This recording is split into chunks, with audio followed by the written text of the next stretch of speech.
Hi everyone, so I had three choices of movies to see this week. I had Eddie the Eagle, which I hear is pretty good. I had, second here? Just so I can kind of get some light on me a little bit better. I had 999, cop thriller, which is always kind of fun. And I had what I saw this evening, in 3D, Gods of Egypt. Now, I did a review for the trailer for this movie, the first one. I stand on record saying that when I did the review, I'm like, it looks kind of like The Mummy a little bit. It looks stupid, but fun. I really wish I could have seen a non-3D showing of this movie, but then again, I would have had the same problems. Because after a while, I just forgot I was wearing 3D glasses. So, yeah. By the way, I just changed subject real quick. You'll notice I'm not as just in your face now with the camera. I actually was able to get a little prop going for this, a little stand. So now I'm like, yeah, I'm going to have to hold the camera the whole fucking time. But I digress. So, Gods of Egypt. It's bad in an enjoyable way. I had some fun with this movie, but there are things that I'm watching this movie and I'm like, what the fuck? No, all of the no. Honestly, I actually had to look up a little bit of this. This really does This does take a lot from the myth and story. It's Seth. I think it's Set, though it could also be called Seth. Set kills Osiris, his brother, takes the throne, and he's enslaving Egypt and all the world and so forth and so on. His nephew, or Osiris' son, Horus, is one of our main characters, and he loses his eyes, and he's got to get his eyes back. And Ra, his grandfather, Set's father, is the sun god. He's in there, and he keeps the world going from I looked it up. The Chaos Serpent. That, it's basically when the sun goes down, he has to fight it every night, more or less. So I'm like, okay, that's actually pretty cool. The mythology behind these characters and behind this story and behind this world is actually pretty rich and pretty in-depth. I gotta say, they did actually a decent amount of their homework, because I had to look it up afterwards to be sure how correct they were. Take the Hollywood aspect out of it, obviously, but the way the myth is supposed to go, that's actually pretty damn good. Correct, for the most part. I'll get to some of my actual pauses in a little bit, but I'm just going by a play-by-play at the moment. Where to begin? Okay, let's start with the effects first off, because you look at the trailer of this movie and you think, okay, they're not bad, but they're not great. Yeah. I was having some serious effing whiplash in this movie. Oh man, there are times that the effects are pretty impressive, or pretty, not impressive, but pretty good. Like the whole serpents you see, and the serpents, like the giant fire-breathing cobras you see in the trailer, they're in there, they still look pretty good. The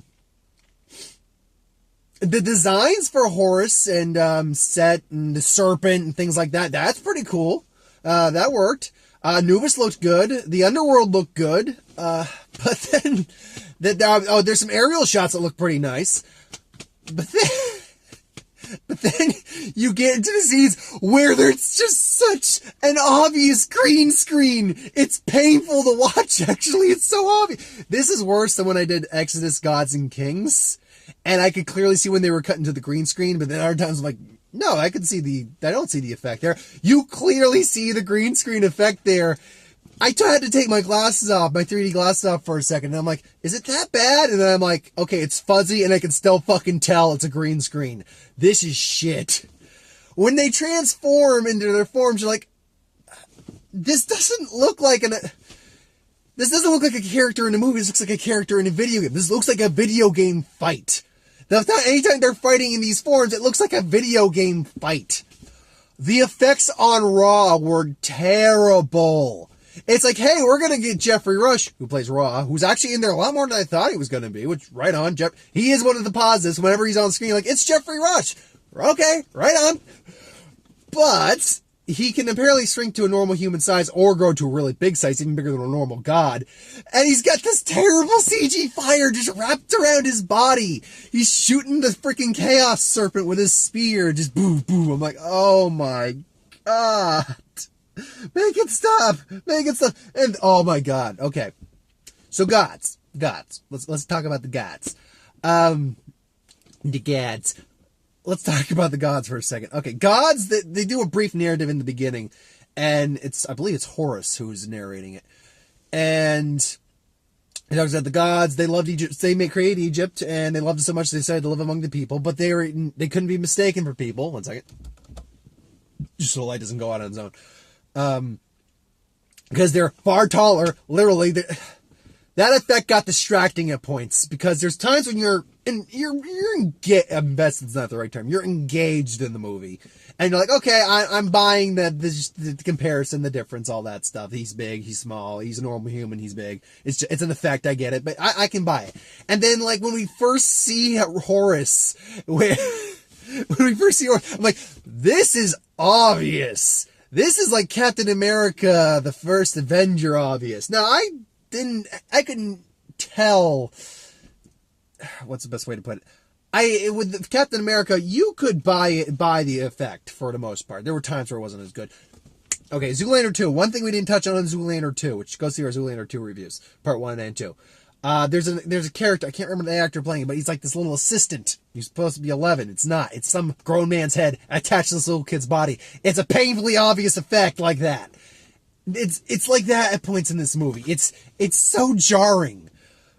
And then when I talk about the green screen, but there's times when the green screen, if it wasn't for the people in the set right there, or on set in the scene, the live action people there, I bought the actual imagery that you're giving me when they're walking through to see Thor, the god of wisdom. And he lives basically like in a swampy, rainforesty area kind of thing. And it looked beautiful. It did. But the moment I see our actual physical characters walking through there, I'm immediately aware it's an effect. I'm like, oh, that's unfortunate. Okay, I touched on that. Let's get to the act. I mean, I looked it up briefly, but I can't recall most of the main. The only ones who really stand out to me are Jeffrey Rush. Why am I blanking on his name? Leonidas, Gerard Butler, and acting wise, that's it. Actually, from the actor's perspective, those are the only actors I recognized. So I'll refer to them by the character names then. So, Gerard. Most of the actors are actually all right. Our main human lead and his girlfriend don't like him at all. Their acting is atrocious. They have no chemistry. Anytime they share a kiss on screen, you don't buy it. He talks like he's spewing exposition most of the time. It's very annoying.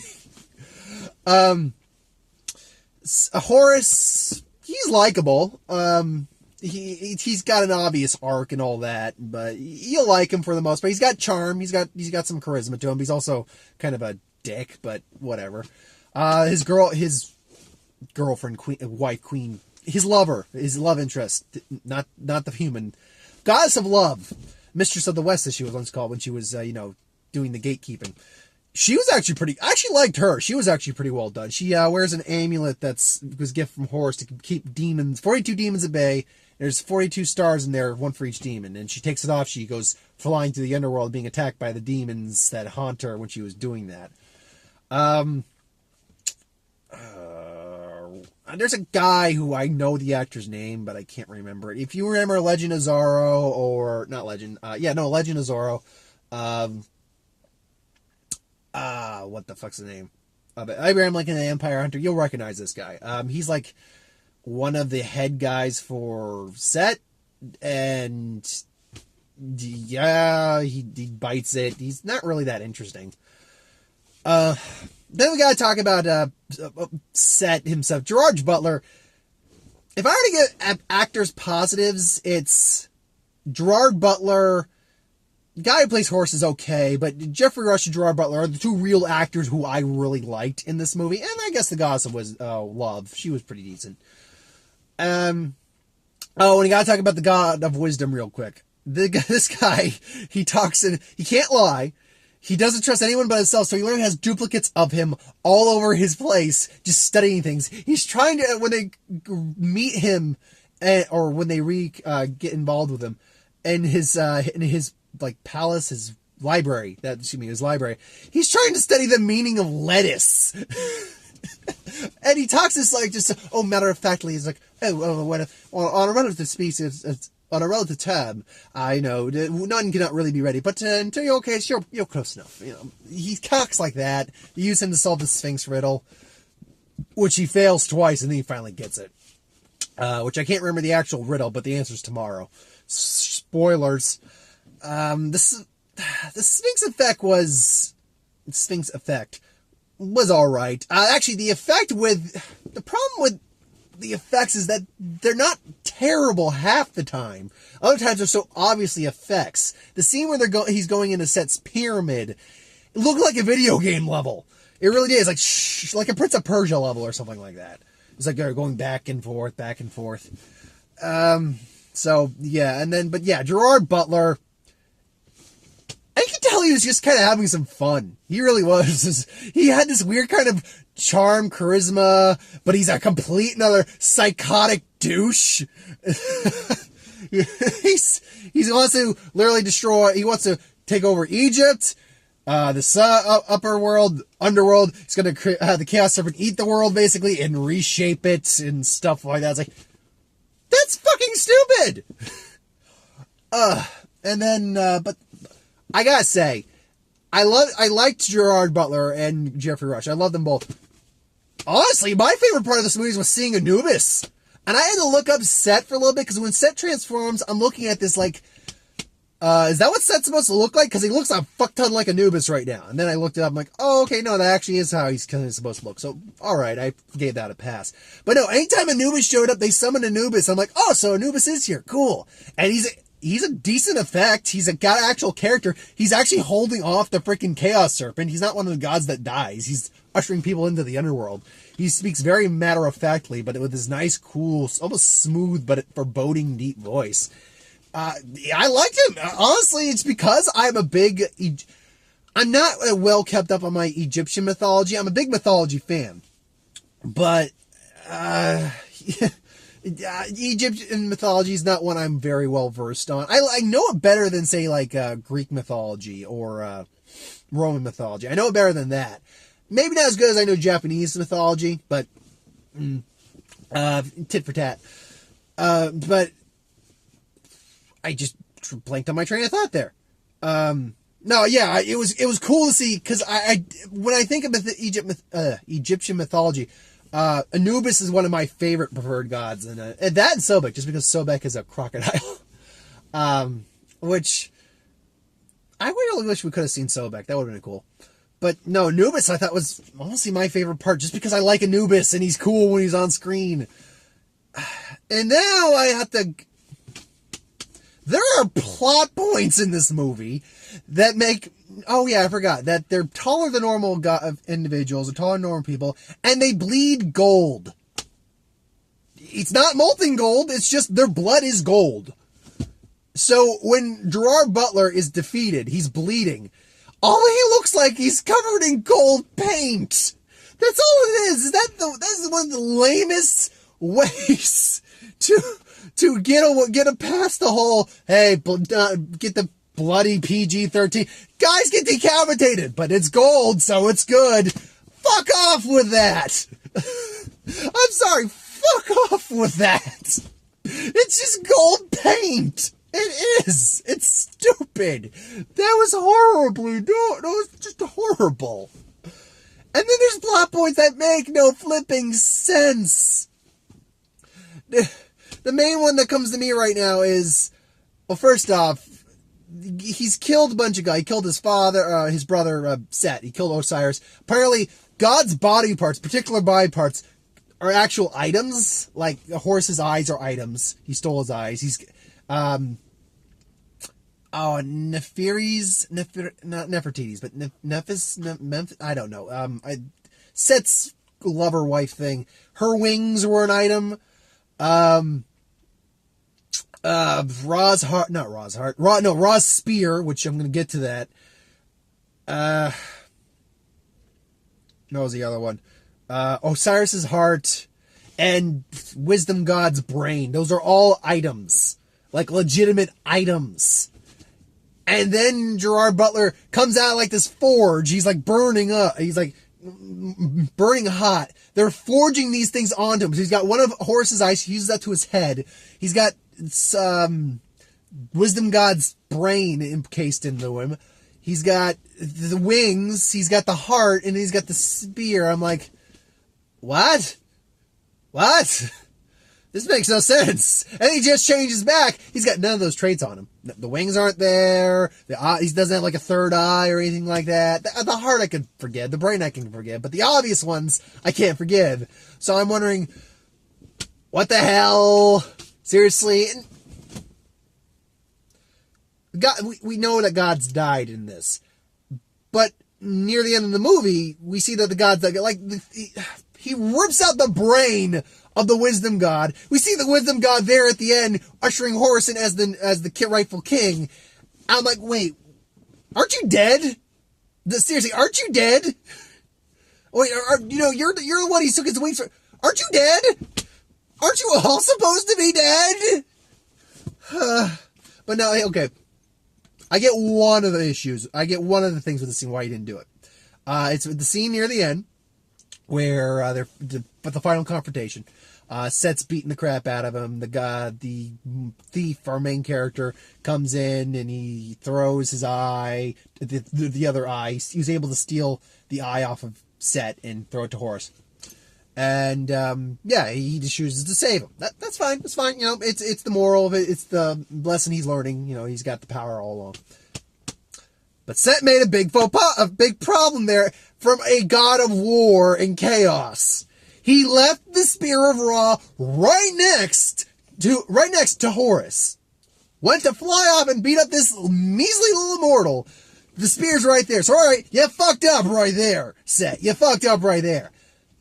Horus never once goes for the spear. He does oh no, the eye. Oh, my friend, I shall save you, my friend. Maybe I should have grabbed that spear.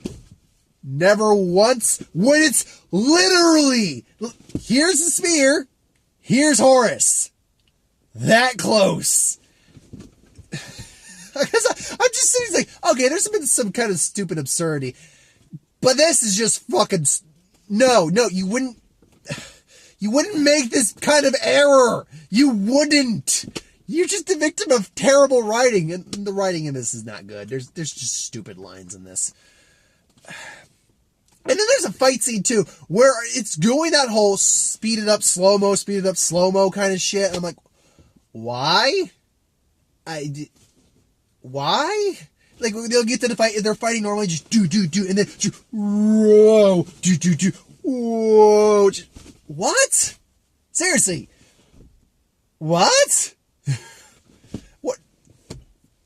You're looking like a video game already. Stop looking more like a video game. This is embarrassing. Oh, man. And of course, the goddess of love. Whoop, there goes my light. There we go. The goddess of love gives up her bracelet of protection to try to save the love of the main character. Screw them. I don't care about them. They're not interesting. They're not even that likable. I mean, they're not terrible individuals. They're not terribly. Their characters are not terrible, as in terms of who they are as people. They're just not likable. They're just not interesting at all. So, and you knew how it was going to end because the guy is freaking narrating the entire movie when the narration pops in. So the older version of their main character pops in, so we know he lives. And then we're just pretty much when Ra comes in, it's like, oh no, they both died. And then Ra's like, I have been at death's door. You saved me. I can grant you one thing, but hurry, the subject quiet. Because I don't want anything but which I can't give, and he restores them. Like, of course, yeah, why not? Oh wait, and then you're the right hand man of the king after that. Of course. Oh.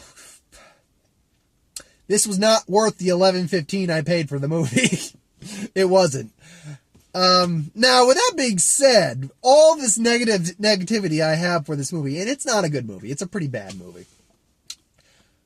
It's a fun kind of bad. You can actually have some fun with the movie. It's not amazing. It's not immense amounts of fun, but I would recommend rental or matinee, not in 3D. That's the only way I can say it. Don't see this movie in 3D. Do not do that. I did it. I regret it. You'll still be able to see the green screen, the very, very obvious green screen. But you will not have paid $11.15, and that's a student discount.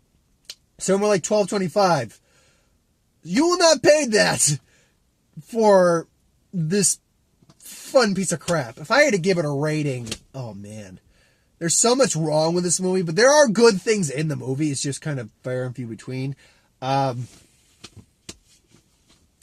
movie probably comes in at a tepid 3.5, maybe a 4. It's definitely a below average, but it's not god-awful. Granted, if the crowd I had is any indication how well this movie's going to do, this movie is going to bomb something fierce. Because there was no one in my theater before the trailer started. There was a grand total of maybe 7 individuals, including myself, and 2 of them walked out about halfway through. Yeah, that ain't good. Now, hopefully, the regular non-3D showing will do far better than the 3D showing will, because this movie's not worth the 3D. It's not. See, I'm trying to really think. Half the time the effects are okay. Some of them are actually decent. I loved Anubis was my favorite part just because I love Anubis. Gerard Butler's pleasantly evil. Jeffrey Rush, always nice to see him. And the guy who plays Horus is all right. I like the Gods of Wisdom. In fact, most of the actual gods themselves aren't terrible. They're not.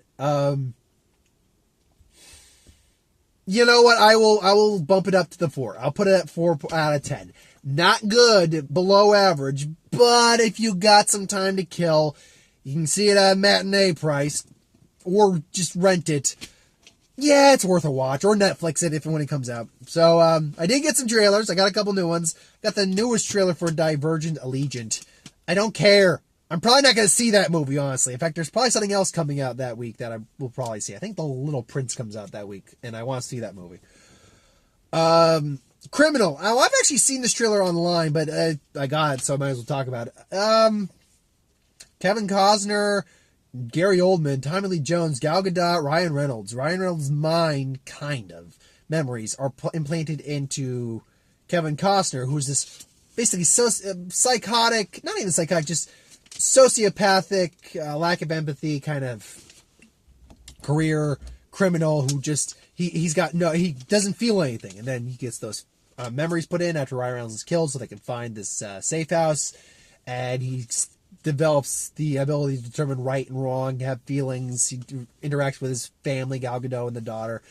It actually doesn't look bad. I'm one of the people who see, I heard someone to get on his Kevin Costner's case a little bit for trying to reinvent himself as a bit of an action star, with 3 Days to Kill, which I actually really liked 3 Days to Kill. I thought that was a really fun movie. I had a lot of fun with that, and it was fun. It was violent. It actually had some humor and had some human moments too. I liked the movie. It didn't do that well, unfortunately, but what you gonna do? Not every movie's gonna hit. So I can buy Kevin Costner kind of as an action star a little bit. Now, granted, it's a little late in his career to be doing that, but whatever. So I'll probably give it a try if there's nothing better out that week. Warcraft. Now it's the same trailer for Warcraft we've been getting. I'm gonna wait for a new trailer to really get into it, but that trailer was in 3D. The 3D was pretty good for that trailer. In fact, the 3D in that trailer was better than the actual movie I saw. So, yeah. That being said, I hope this movie does well because they put a lot of fucking money into it. They did. And to be fair, though the effects look good, I kept hearing people talk about, or the people saying we're using the best cutting edge effects for this. I'm like, okay. I mean, it looks good. It does, but there's still some obvious CGI I can see there. So, yeah. I don't buy it that much. I mean, I buy it, but not as much as how they're selling. They're selling it a lot more than I am buying it. So, last but not least, we have Miracles from Heaven, I think was the name of the title. Now, it's from same people who did Heaven Can Wait, or Heaven's for Real. Sorry, Heaven's for Real. There's a market for these movies. It's based on a true story about a girl who had an incurable disease, fell out of a tree, and got cured. And then at the end of the trailer, she's talking to her mom, played by Jennifer Gardner. And it's like, oh, don't worry, he told me it was all going to be okay. He? Who he, honey? Oh, God. oh, yeah, you see what I did there? I didn't even mean it. It's not for me. That's the best way to play it. It's not for me at all, because I can't stand these religious movies. I can't. I actually didn't see War Room, but if you watched Cinema Snob or Brad Jones, Cinema Snob did a review for War Room, and I'm watching these clips from the movie, and I am mortified about what I am watching. I'm like, this is a movie. This is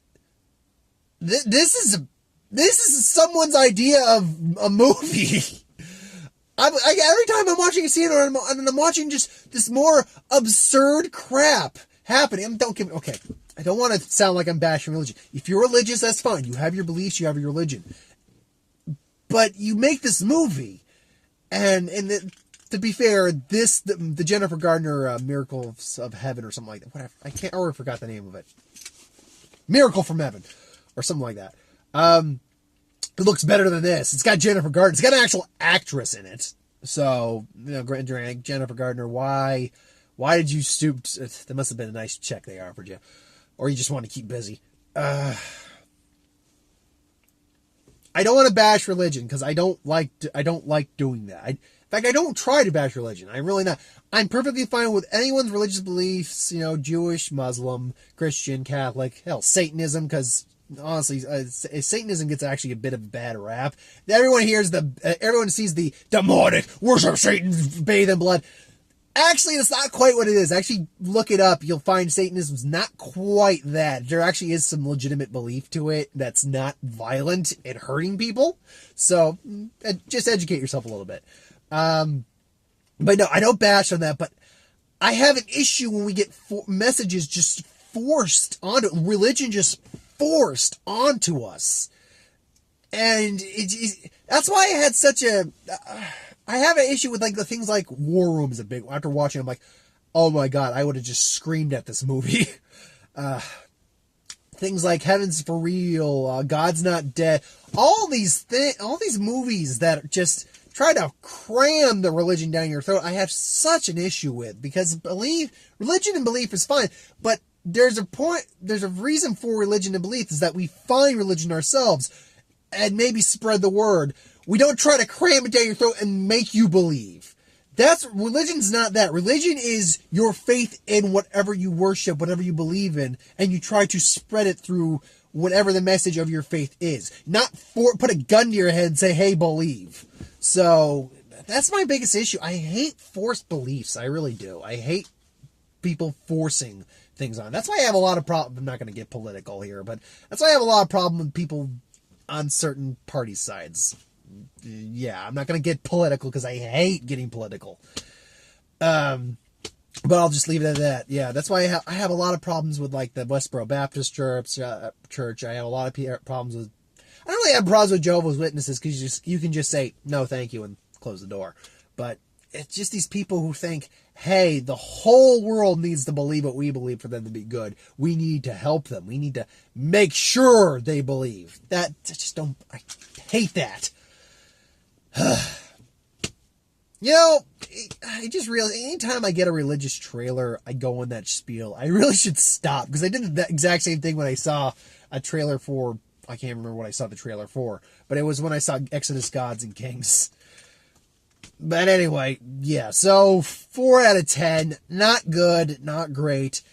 entertaining to an extent, though. See it matinee, rent it Netflix it. If you can, whatever you can do to discount seeing this, you can see it then. But don't pay full price. If you can get a student discount like I can, do that. But yeah, that's my thoughts on that. So thanks for watching. I hope you enjoyed. Like, comment, share, subscribe. As always, if you want us to review something, put in the comments below. Let us know. We'll do a review of it at some point. As you will notice, my Star Wars video is a little late. I'll probably just do that tomorrow.